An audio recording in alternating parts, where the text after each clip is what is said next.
plants were exhibiting a unique biochemical stress response. What else do they say, dear? They say a shadow is coming from across the sea, Helena whispered, a shadow with a familiar scent.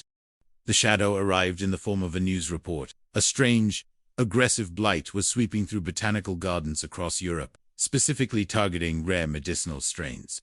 It was nicknamed the Grey Rot.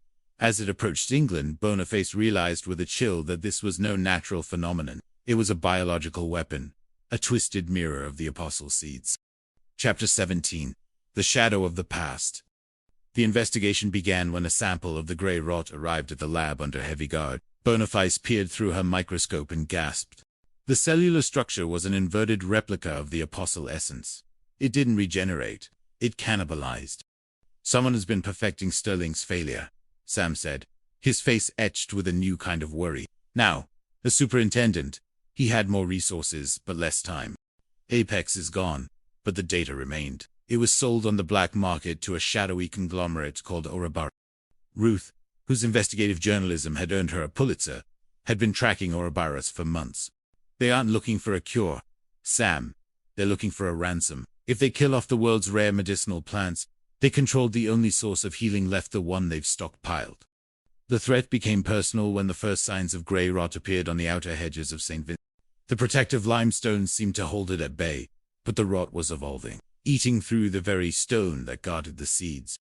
We need a catalyst, Boniface argued, her hands flying over her retorts. The Apostle Seeds are the only defense, but they are too slow. We need something to accelerate the Indigo's immune response. Chapter 18. The Circle Completed. The solution came from the most unlikely of places. Young Helena, watching the purple vapor rise from the lab, brought a handful of crushed limestone and a small jar of wild honey. The song and the sweet, sister, Helena said. The flowers told me they need to be reminded that they are loved. Boniface paused. Scientifically, the honey was a natural antimicrobial. And the song, she remembered the guardian Julian mentioning the vibration of the earth. She realized that the Apostle Seeds weren't just chemical, they were resonant. Using a high-frequency transducer to mimic Helena's humming in a refined honey limestone solution, Boniface created a luminous serum. As they sprayed it over the garden, the effect was instantaneous. The indigo flowers didn't just bloom, they glowed with a soft, ethereal light, pushing the Grey Rot back into the dust.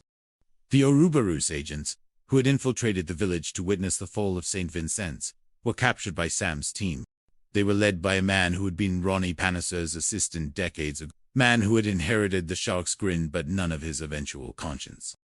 As the sun rose over a saved garden, Sister Boniface sat with young Helena on the old stone bench. She felt the weight of her years, but for the first time, she didn't feel the burden.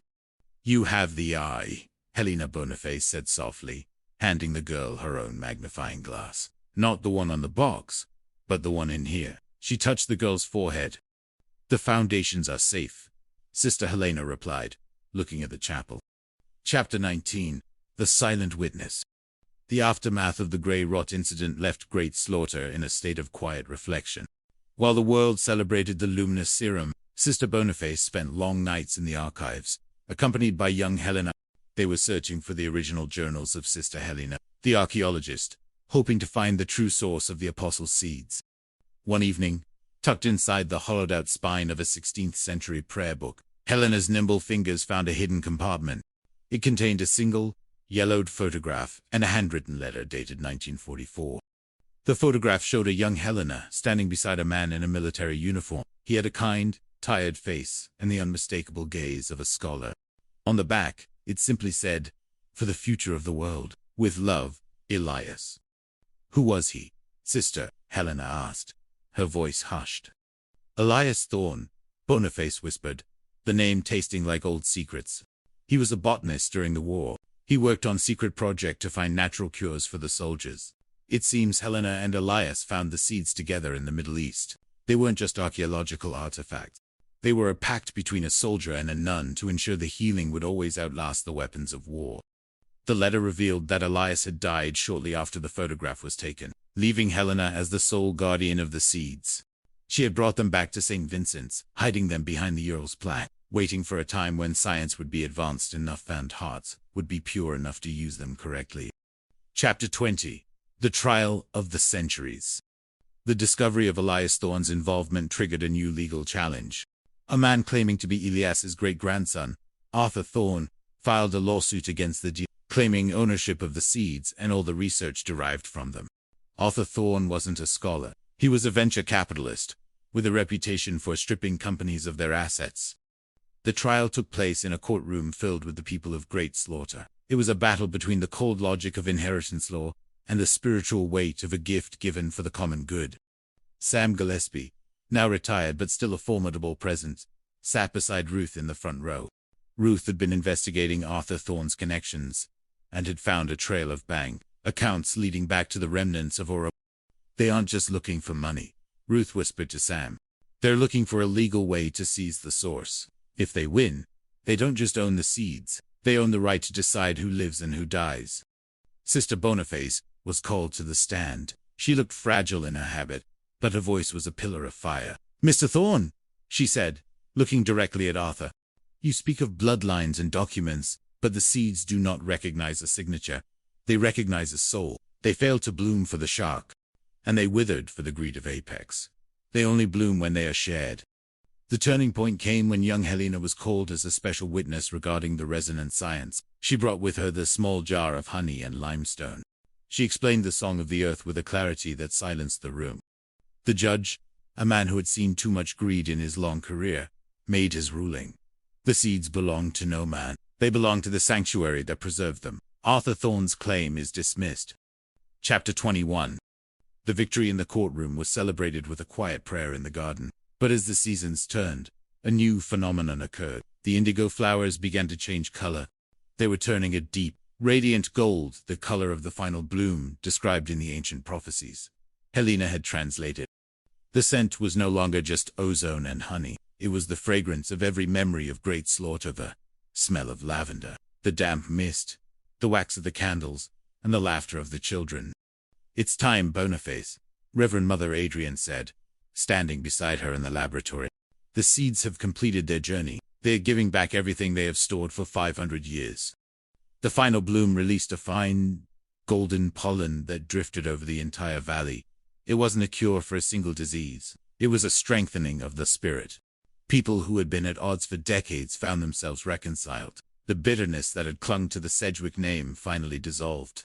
Even Matthew Sedgwick, now released and working quietly in the convent gardens, felt the shift. He stood among the golden petals, a man who had finally found his home. Chapter 22. The Heart Unveiled. Sister Boniface sat at her desk, finishing the final entry in her laboratory log. She was 90 years old, and her eyes were tired, but her heart was light. Young Helena, now a graduate of Oxford and a renowned scientist in her own right, stood behind her, her hands on the old nun's shoulders. "The secret wasn't in the chemistry, was it, sister?" Helena asked. "The chemistry was only the language," dear Boniface replied. "The secret was the love. Helena and Elias, Sam and Ruth, the town and the convent. We are all part of the same stone, and the stone is finally transparent." As the sun set on the quincentennial +1, the bells of St. Vincent's began to toll. It was a sound that didn't just stay in the valley. It seemed to resonate through time itself. Ruth and Sam sat on their porch, watching the golden mist settle over the hills. They were old now, their hands intertwined, a testament to a love that had survived every storm. "It's a beautiful story," Sam Ruth whispered. "It's the only story," Ruth Sam replied. In the laboratory, the light finally went out, but the garden continued to glow, a vibrant, eternal, indigo gold, waiting for the next generation to hear the song. Great Slaughter was more than a village. It was a sanctuary where the past and the future had finally, and forever, become one. Epilogue. The Eternal Echo. Centuries later, the legend of the Stone Heart is still told to the children of the valley. They say that if you stand in the North Cloister on a misty morning and hum a certain low melody, the earth will hum back. The Sister Helena House and the Boniface Institute are now world-renowned, but they remain humble stone buildings, welcoming to all.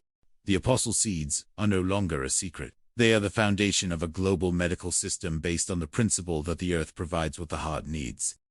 And in the secret garden, there is a small, bronze plaque that simply says, "In plain sight, with love, for all."